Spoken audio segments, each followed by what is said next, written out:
사람의 마음을 네 가지로 비유하셨습니다. 먼저는 길가와 같은 마음입니다. 농부가 씨를 뿌렸는데 사람이 많이 지나가는 단단한 길가에 떨어졌습니다. 그래서 땅에 묻히지 못하고 새들이 나와서 다 먹어버렸습니다. 이것은 구원을 주시는 하나님의 말씀을 들었지만 마음이 단단하고 강팍해서 사탄이 그 말씀을 거절하게 하고 빼앗은 것입니다. 그래서 예배를 해도 목사가 어떤 설교를 어떻게 했는지 알지 못합니다. 예배와 말씀이 그에게는 아무런 유익이 없습니다. 그냥 교회에 나와서 앉아있는 것입니다. 그 다음에는 돌밭과 같은 마음이 있습니다. 돌밭은 흙은 있어서 씨를 뿌릴 때 싹은 나오지만 흙이 깊지 못해 뿌리를 내리지 못하므로 햇볕이 비치면 말라서 죽습니다. 이것은 하나님의 말씀을 들을 때 깨닫기도 하고 아멘하면서 은혜를 받지만 환난이나 박해나 유혹이 있으면 즉시 시험에 들고 바로 넘어지는 것을 뜻합니다. 이런 사람들은 결국 신앙을 잃어버리고 불평과 원망을 하면서 교회를 떠납니다. 그리고 가시떨기와 같은 마음이 있습니다. 씨가 가시떨기 밖에 떨어졌습니다. 싹은 나오는데 가시가 더 빨리 자라서 싹이 나오는 것을 가로막아 더 이상 성장하지 못하고 죽습니다. 이것은 바로 세상의 온갖 염려와 돈, 재물의 유혹에 넘어가서 아무런 열매를 맺지 못한 것을 말하고 있습니다. 그런데 좋은 땅에 떨어진 씨앗도 있습니다. 이 씨는 싹이 나서 잘 자라 100배, 60배, 30배로 결실을 합니다. 오늘 여러분들이 예배하고 있습니다만 여러분 목사의 설교에 어떻게 반응하고 있습니까? 주일에 나와서 예배하는 것은 참으로 바람직스럽고 당연한 것입니다만 목사의 설교에 어떤 반응이 있어야 되지 않습니까? 여러분은 길가와 같은 마음이라고 생각하십니까? 아니면 돌밭이나 가시떨기와 같은 마음? 저는 이 시간에 하나님의 말씀을 증거하는 목사로 우리 모두가 좋은 땅과 같은 마음이 돼서 100배, 60배, 30배의 열매를 맺기를 바랍니다. 바울과 바나바는 피시디아 안디오라는 도시에서 예수님을 설교하며 복음을 전합니다. 그리고 여기에 대한 설교의 반응을 구체적으로 기록을 하게 된 것입니다. 여러분, 이렇게 구체적으로 설교의 반응이 기록됐다고 하는 것은 오늘 우리도 설교에 대한 어떤 반응이 있다는 것을 보여주고 있는 것입니다. 그 반응이 어떤 것입니까? 먼저는 말씀을 계속 듣기 사모하는 이방인들이 있습니다. 42절 보면 그들이 나갈새 사람들이 청하되 다음 안식일에도 이 말씀을 하라. 44절에서 그 다음 안식일에는 온 시민이 거의 다 하나님의 말씀을 듣고자 하여 모이니 그랬습니다. 이방인들이 사도의 설교를 들은 반응은 정말 뜨거웠던 겁니다. 말씀을 간절히 사모했습니다. 이들 바로 설교가 끝나자 다음 안식일에 들을 말씀을 사모하고 기다렸고, 안식일이 되다 온 시민이 거의 다 하나님의 말씀을 받기 위해서 모여들었던 겁니다. 그리고 말씀을 듣고 기뻐했습니다. 예배 후에 바울과 바나바는 서로 교제하면서 하나님의 은혜 가운데 있으라고 권면했습니다. 정말 바람직스러운 예배입니다. 오늘 우리는 한 주간에도 여러분의 예배를 합니다. 우리가 예수님을 믿고 지금까지 교회에 와서 예배한 것은 정말 수도 없이 많이 있습니다. 그런데 예배하고 목사의 설교를 들은 후에 그 반응은 과연 어떻습니까? 정말 목사는 힘을 다해 연구하고 기도하고 설교를 준비하고 선포하는데 여러분들은 설교가 끝난 후에 어떤 것을 마음에 담고 가고 있습니까? 사람을 보고, 아니면 습관적으로 교회에 나오고, 아니면 예배하는 가운데 각종 걱정과 공상으로 마음의 문을 닫았다고 한다면 하나님의 말씀은 결코 여러분들에게 유익이 되지 않습니다. 하나님 앞에 예배하면서 목사를 통하여 전달된 말씀을 믿음으로 우리는 담아야 되는 것입니다. 그렇다면 바울의 설교를 들었던 안디옥 사람처럼 주의를 사모하면서 기다리게 됩니다. 이럴 때 목사의 설교는 바로 여러분들에게 구원을 주는 생명의 말씀이 되고 치료하는 양약이 되며 모든 혼란과 걱정을 평화와 소망으로 해결하는 능력이 되는 것입니다. 그래서 주일에 교회 오고 싶은 마음도 목사의 설교를 더 듣고 싶은 간절한 소망이 생기는 겁니다. 여러분, 이런 마음이 예수님이 말씀하셨던 좋은 땅이고 하나님의 풍성하신 축복의 열매를 맺게 되는 것입니다. 똑같은 시간에 같은 장소에서 같은 목사가 설교하는데 예수님이 말씀하신 것 같이 길가가 있고 돌밭도 있고 가시떨기가 있습니다. 물론 좋은 땅과 같은 마음도 있습니다. 하나님의 말씀을 듣는 여러분들은 과연 어떤 마음을 갖고 있습니까? 말씀을 사모하며 열매 맺는 좋은 땅으로 만드는 것이 바로 여러분들의 몫입니다. 내가 얼마나 말씀 듣기를 원하고 있는가? 나를 향하신 하나님 은혜가 내가 얼마나 사모하고 있는가? 간단해서 나오는 이 말씀이 정말 내게 얼마나 유익한가? 그래서 설교하는 목사를 위해서 기도합니다. 목사가 성경대로 설교하기 위해서 기도하고 있습니다. 목사의 설교에 하나님의 은혜가 함께하도록 배우고 있어 기도하고 있습니다. 그러면서 마음의 문을 활짝 열고 아멘으로 하나님의 말씀을 받습니다. 여러분, 이것이 말씀 듣는 자의 바른 신앙의 자세입니다. 여러분 과연 그렇게 하십니까? 그렇게 하셔야 됩니다. 44절을 보니까 그 다음 안식일에는 온 시민이 거의 다 하나님의 말씀을 듣고자 하여 모이니 그랬습니다. 터키 지방으로 성지순례를 하면 가장 먼저 피시디아 안디옥 지방을 가게 됩니다. 몇 년 전에 교회에서 성지순례할 때도 우리 팀들이 피시디아 안디옥을 다녀왔습니다. 그런데 바울과 바나바가 이 지역에서 설교했을 때 그 다음 안식일에 정말 놀라운 일이 벌어지고 있던 겁니다. 그 지방에 살고 있는 모든 사람들이 다 하나님의 말씀을 듣고자 하여 모여들었던 겁니다. 어떻게 이런 일이 일어나겠습니까? 여러분, 모든 사람들이 다 바울과 바나바가 있는 곳에 모여들었던 이유는 아주 단순하고 아주 간단한 것입니다. 일주일 전에 바울의 설교를 들은 사람이 돌아다니면서 복음을 증거하고 좋은 소문을 냈기 때문에 그렇습니다. 그렇습니다. 교회 복음은 좋은 소문을 내야 됩니다. 우리가 예배만 하고 기도만 한다고 교회는 저절로 부흥되는 것은 아닙니다. 서로가 복음을 증거해야 됩니다. 그리고 교회를 자랑하면서 좋은 소문을 많이 만들어내야 됩니다. 종암제일교회는 다른 교회와 달리 정말 좋습니다. 나는 종암제일교회처럼 좋은 교회는 보지 못해. 안 그래요? 표정들이 이상해가지고 지금 표정들이 따라서 합시다. 나는 종암제일교회가 제일 좋다. 나는 제일 좋은 교회에서 지금 예배하고 있다. 할렐루야. 목사도 마찬가지. 신홍재 목사님이 최고다. 안 그래요? 우리 교회 장로님들과 안수 집사님들, 권사님들이나 모든 재직들은 다 성령으로 충만하며 존경받을 만합니다. 여러분, 이것은요, 사람 단점이 다 있는데 좋은 점을 볼 때 나타나게 되는 겁니다. 우리 교회 좋다, 교역자가 좋다, 교회 재직들이 좋다. 여러분, 나쁜 점이 얼마나 많습니까? 근데 우리는 좋은 점을 보고 좋은 점을 자랑해야 되는 겁니다. 이런 소문을 내야 사람들이 교회에 올 것이 아닙니까? 나는 교회 다니지만 종암제일교회만큼은 말리고 싶어. 이 교회는 안 오는 게 정말 좋아.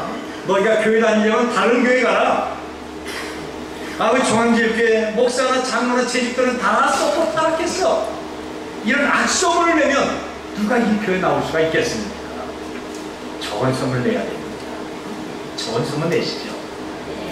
피시디아 안디옥 사람들은 바울의 설교를 듣고 한 주간 사모하며 기다립니다. 그리고 다음 주일이 오는 동안 가만히 앉아있는 것이 아니라 사방에 다니면서 좋은 소문을 냈던 거죠. 가봐, 안 가면 손해야. 정말 은혜롭고 좋은 말씀이 있어. 나는 만사 다 제껴놓고 온 가족과 함께 바울과 바나바에게 나갈 거야. 여러분, 교회는 전도를 통해서 성장하고 좋은 소문을 통해서 은혜가 충만해지게 되는 겁니다. 피시디아 안디옥 사람들은 바울과 바나바가 전도용 어떤 선물을 주기 때문에 선물 받으러 나온 것이 아닙니다.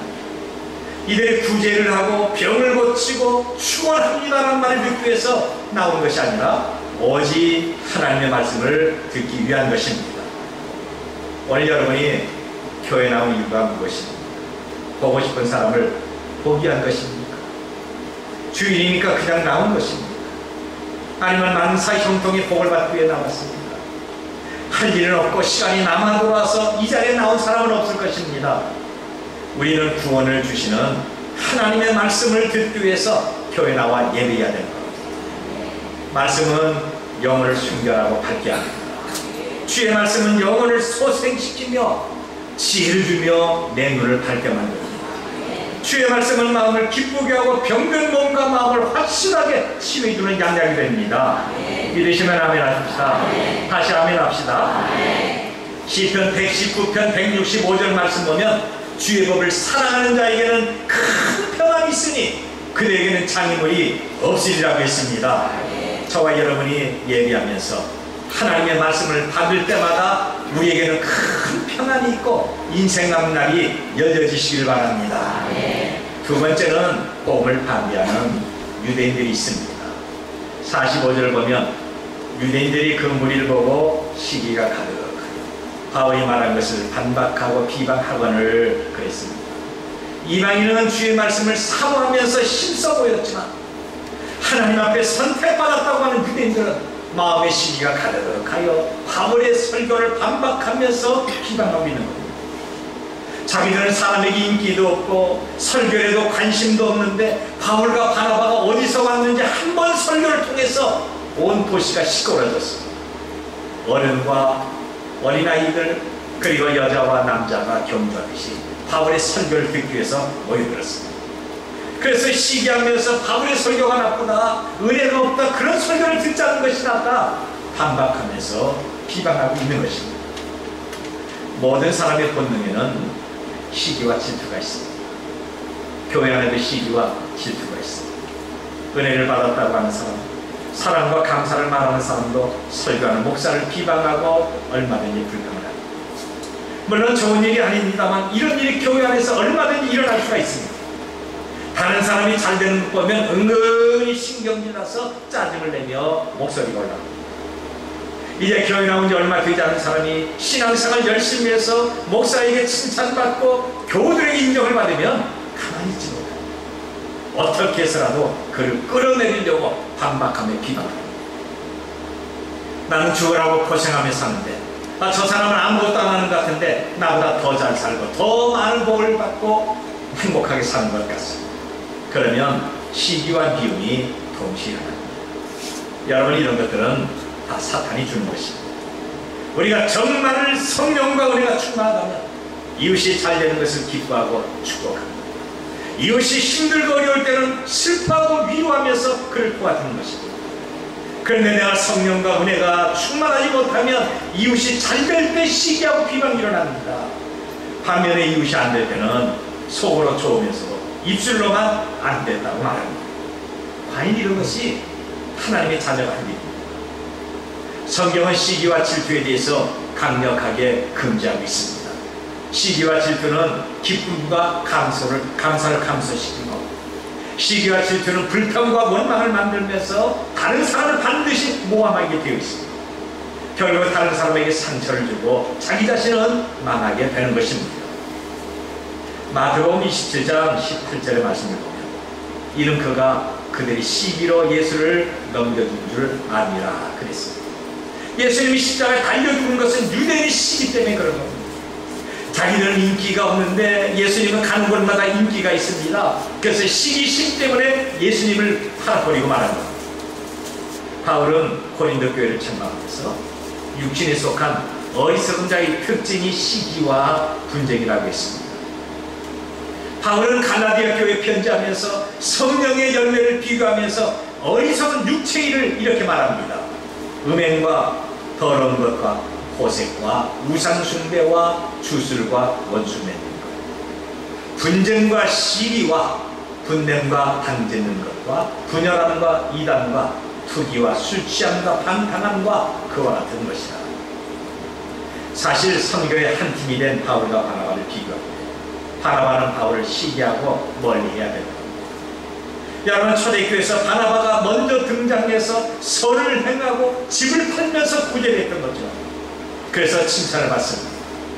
안디옥 교회는 앞장서서 그가 봉사했고, 숨어있는 이 바울을 찾아 데리고 와서 사도들에게 인사를 시키면서 복음의 일꾼을 만들게 한 사람이 바로 바나바입니다. 어디까지나 바나바가 높아져야 되고 우선해야 되고, 그런데 사도행전 13장부터는 바나바가 아니라 바울이 앞장서고 우선이 됩니다. 바나바가 아니라 늘 바울이 설교하기 시작합니다. 그러니 당연히 바나바가 바울을 시기하고 비방해야 됩니다. 네가 뭔데 나서느냐? 네가 언제부터 그랬느냐? 나 없었으면 네가 이 자리에 있었겠느냐? 그런데 바나바는 바울을 전혀 시기하거나 반박하지 않고 비방하지 않습니다. 오히려 뒤에서 조용히 바울의 사역을 도와줬던 것. 바로 이것이 어른 신자의 모습이고 성령과 은혜가 충만한 자의 특징입니다. 50절을 보면 이에 유대인들이 경건한 귀부인들과 그 신의 유력자들을 선동하여 바울과 바나바를 파괴하게 하여 그 지역에서 쫓아내니 그랬습니다. 유대인들은 하나님께서 선자를 통하여 보내주시기로 약속했던 그 메시아를 지금 기다리고 있는 겁니다. 이들이 사모하고 기다리는 메시아를 지금 바울이 설교하고 있습니다. 그런데 그분을 외면하고 오히려 그리스도를 설교하는 이 바울과 바나바를 심각하게 비판합니다. 전통적으로 경건하다고 하는 유대인들은 늘 식사할 때 하나님 앞에 감사의 기도를 합니다. 여러분, 우리도 그렇게 하지 않습니까? 그런데 유대인들이 식사할 때 자기 식구들보다 의자 하나를 반드시 옆에 더 갖다 두고 있습니다. 5명이 식사를 하면 의자가 6개고 4명이 식사하면 의자가 5개입니다. 의자 하나는 꼭 비워줍니다. 그 자리는 장차 오실 메시아가 앉을 자리라고 하는 겁니다. 자, 이렇게 메시아 오심을 간절히 사모하고 기다리는 유대인들이 오히려 메시아를 설교하는 바울과 바나바를 반대하고 비방하고 있습니다. 이것도 모자라서 경건한 귀빈을 유혹하고 신의 유력자를 선동해서 이들을 박해하고 그 지역에서 쫓아냈습니다. 여기 경건한 귀빈은 믿음으로 살려가는 사람입니다. 이들에게 무슨 말로 어떻게 속이고 미혹시켰는지 이들이 앞장서서 바울과 바나바를 쫓아냅니다. 그리고 신의 유력한 사람들에게 뇌물을 주면서 거짓말로 미혹하면서 바울과 바나바를 쫓아내므로 다시 설교하지 못하게 했습니다. 시기와 비방, 질투하는 것은 성령이 주는 것이 아니라 사탄이 주는 것입니다. 우리는 늘 성령으로 충만해서 이웃이 범사가 잘 되도록 기도하고 축복해야 될 것입니다. 빌립보 교회는 기쁨이 충만한 교회입니다. 바울이 빌립보 교회에 편지하면서 얼마나 자주, 얼마나 수시로 기뻐하라고 강조하고 있습니다. 그런데 이 교회에 한 가지 문제가 생겼습니다. 그것은 영향이 있는 2명의 여자가 서로 질투하고 시기하고 서로 충돌하게 됩니다. 그래서 바울은 내가 유오디아를 권하고 순두개를 권하니 주 안에서 같은 마음을 품으라고 편지를 했던 겁니다. 여러분, 주 안에서 같은 마음은 예수님의 마음을 말합니다. 예수님의 마음은 같이 슬퍼하고 같이 기뻐하고 믿음과 생각과 마음을 함께해서 서로 이루게 되는 것입니다. 로마서 12장 15절 말씀을 보니까 즐거워하는 자들로 함께 즐거워하고 우는 자들로 함께 울라고 있습니다. 함께하는 것이 예수 그리스도의 마음을 갖는 것입니다. 유대인들은 점점 자기들이 약해지고 바울과 바나바가 인기가 있는 것을 시기하고 반박하면서 비방했습니다. 이것도 모자라 영향 있는 유력한 사람을 통해서 이들을 도시에서 쫓아냈습니다. 그 심판을 어떻게 감당하려고 그럽니다. 여러분, 나를 높이고 내 이름이 나타나기를 원하고 내가 인기가 올라갈수록 예수님은 약해지고 시기하다는 사실을 기억하셔야 합니다. 내가 복음을 시기하고 내가 불평하면 예수님은 탄식하시고 눈물 흘리고 계십니다. 오직 주님이 기뻐하시고 영광받은 일에 함께 즐거워하면서 우리는 내 자신을 내려놔야 되는 것입니다. 그리고 세 번째는 하나님의 역사가 있습니다. 미국의 청교도 가운데 찰스 퀸이라고 하는 목사님이 있습니다. 목사님이 탄광천에서 부흥회를 했습니다. 그때나 지금이나 탄광천은 심신이 피곤하고 육신적으로 고된 일을 많이 합니다. 이 당시에 탄광천에는 술과 마약과 도박과 그 다음에 음행이 난무했습니다. 자연히 살인사건이 빈번했고 폭력과 사기와 무역이 법을 지배했고 한마디로 무법천지가 됐습니다. 이런 것에 찰스 퀸이 목사님이 부흥회를 인도합니다. 잔잔하지만 설교의 내용은 한 가지 주제를 갖고 합니다. 회개하고 예수를 믿으라고 합니다. 너무 심도 있게 죄를 지적하고 책망하기 때문에 단임 목사님이 걱정이 되는 겁니다. 그래서 말입니다. 목사님 좀 약하게 죄를 지적하고 책망하셔야 됩니다. 이러다 목사님 총 맞습니다. 저를 다 총 갖고 있는데 목사님 암살당합니다. 그러자 찰스 키니 목사님은 죄는 살살한 것이 아닙니다. 그러면서 더 강력하게 죄를 지적하면서 지옥에 가는 설교를 했습니다. 그러자 담임 목사님은 이 강사 목사님이 안전이 염려돼서 설교하는 강단 앞에 방탄 유리를 만들어서 목사님을 보호하기. 그리고 목사님이 설교하는 도중에 목사님을 죽이려고 총을 쏘는 몇 사람이 있었지만 방탄 유리 때문에 목사님은 안전했습니다. 자기의 죄를 지적하고 책망하지 말라는 거. 네가 목사지 뭐 때문에 기분 나쁘게 그러냐고 하는 거죠. 그런데 부흥회가 끝난 날 정말 놀라운 회개운동이 일어나게 됐습니다.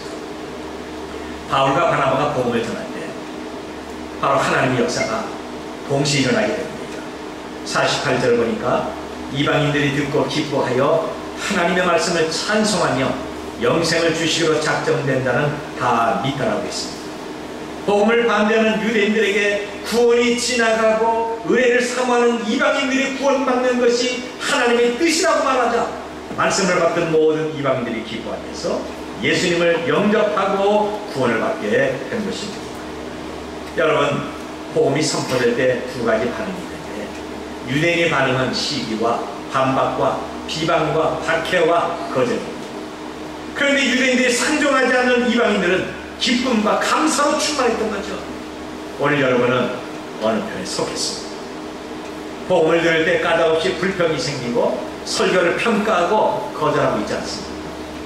설교 시간에 잡념이나 하고 잡담이나 하고 졸음과 세상 염려로 거절하고 있지 않습니까? 오늘 여러분은 안디옥 사람처럼 말씀을 받고 기쁨과 감사가 충만한 하나님의 사람들이 되시길 바랍니다.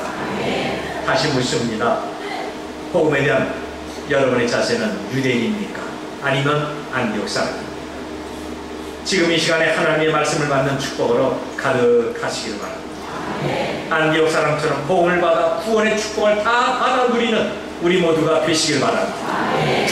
하나님은 제자들에게 기쁨과 성령의 충만을 주셨습니다. 말씀을 받은 이방인들에게는 구원의 복을 주셨지만 말씀 전하고 무거운 마음으로 쫓겨나는 제자들에게 하나님은 기쁨과 성령의 충만을 주셨습니다. 52절 보면 제자들은 기쁨과 성령이 충만하여라고 있습니다. 여러분, 이 당시 제자들은 기쁨과 성령으로 충만한 그런 환경이 아닙니다. 선한 일을 하면서 유대인들에게 시기를 받았습니다. 단순한 시기가 아니라 설교에 대해서 반박하고 비방을 하는 겁니다. 목사에게는 정말 기분이 나쁜 겁니다. 그리고 그 지역에 영향 있는 사람들을 꼬투려서 말과 뇌물로 유혹을 하고 바나바와 바울을 그 지역에서 쫓아냈습니다. 다시는 설교하지 말라는 것이 아니라 이 도시에 다시는 들어오지 말라고 하는 겁니다. 여러분, 이때 제자들의 기분이 어땠을까요? 과연 좋았을까요? 아니면 나빴을까요? 할렐루야 하면서 감사할 수 있는 분위기는 전혀 아닙니다. 기분은 나쁘고 감정은 사납고 마음이 우울할 때 하나님은 이들을 과연 어떻게 하셨을까요? 기쁨과 성령으로 충만했던 것입니다. 우리가 선을 행하다가 낙심될 때가 있습니다. 복음을 증거하다가 반대를 당하면 기분이 좋지 않습니다. 정말 교회에서 할 일을 하다가 방해를 받고 시기와 비방을 당할 때가 있습니다. 이럴 때 우리는 낙심합니다. 기분이 좋지 않습니다. 선하고 부드러운 마음이 악하고 강팍해집니다. 내가 과연 이것을 계속해야 합니다. 봉사하지도 않는 사람이 봉사는 나를 저렇게 비방하는데 내가 그만둬야 될 것인가? 그런데 여러분, 그럴 때 하나님을 한 번만 생각하는 것이죠. 하나님은 멀리 계신 분이 아닙니다. 하나님은 구경꾼이 아닙니다. 오히려 하나님은 내게 가까이 오셔서 기쁨을 주시고 성령으로 충만하게 만들어 주십니다. 선한 일을 하다가 낙심하지 마십시오. 성경 말하기를 우리가 선을 행하되 낙심하지 말지니 포기하지 아니하면 때가 이름에 거두리라고 말씀하고 있습니다. 기독교의 특징은 평안과 기쁨입니다. 어떤 일, 어떤 환경에도 주님이 주시는 참된 평안과 성령의 기쁨이 오늘 우리 모두에게 충만하시길 바랍니다. 박해가 있다고, 신앙생활이 어렵다고, 내가 경제적으로 힘들다고, 내가 지금 피곤하다고 선을 행하는 일을 중단하거나 낙심하지 마십시오. 살아계신 하나님, 전능하신 하나님이 친히 나를 도와주시고 있는 겁니다. 기독교인들은 하나님 도우심으로 구원을 받고 하나님 은혜로 은혜와 기쁨과 소망이 있습니다. 저와 여러분은 하나님의 도우심으로 회복의 은혜가 있어지고 성령의 능력이 있는 것입니다. 안디옥에서 이고니온으로 떠나는 제자들처럼 늘 기쁨과 성령으로 충만한 우리 모두가 되시길 바랍니다.